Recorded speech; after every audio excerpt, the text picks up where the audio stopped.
नमस्कार दोस्तों। अयोध्या कांड दोहा नंबर 257। कवन सो काज कठिन जग माही, जो नहीं होई तात तुम पाई। सबके उर अंतर बसहु, जानहु भाउ कुभाउ। पुरजन जननी भरत हित, होई सो कहई उपाऊ। आप सबके हृदय के भीतर बसते हैं और सबके भले बुरे भाव को जानते हैं।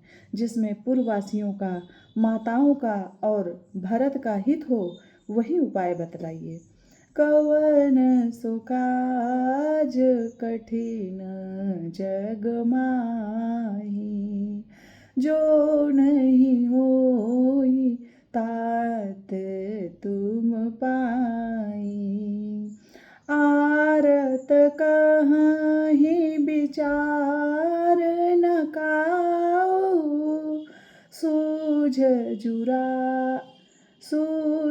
जुड़ारी आपन दाऊ। सुनी मुनि बचन कहत रघुराऊ, नाथ तुम्हारे ही हाथ उपाऊ।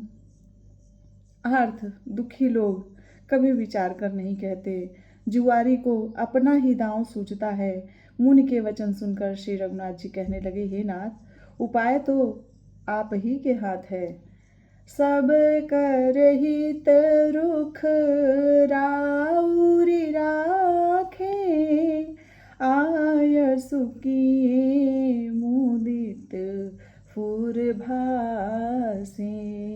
प्रथम जो आयसु मोक होई, माथे मानी करऊं सीख दो सोई।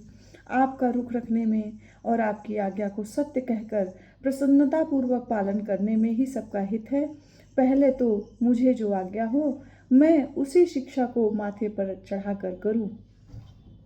पुनि जेहि कहाँ जस कहब गोसाई, सो सब भांति घटी सेवकाई।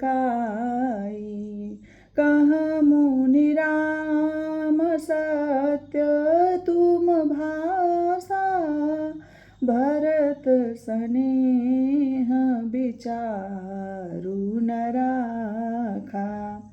फिर हे गोसाई, आप जिसको जैसा कहेंगे वह सब तरह से सेवा में लग जाएगा, आज्ञा पालन करेगा।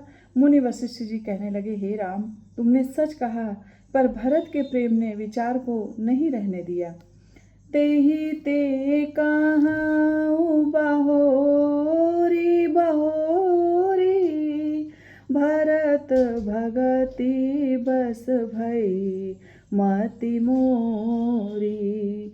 मोरे जान भरत रुचि राखी, जो कीजिय सो शुभ शिव साखी। इसलिए मैं बार बार कहता हूँ, मेरी बुद्धि भरत की भक्ति के वश हो गई है। मेरी समझ में तो भरत की रुचि रखकर जो कुछ किया जाएगा, शिव जी साक्षी हैं, वह सब शुभ ही होगा। कवन सो काज कठिन जग माही, जो नहीं होई तात तुम पाई। यहाँ पर दोहा नंबर 257 अपनी चौपाइयों के साथ संपन्न होता है और अगले दोहा नंबर 258 में मैं आपके सामने फिर से प्रस्तुत होंगी। तब तक के लिए आप सभी को जय श्री सीताराम, जय हनुमान।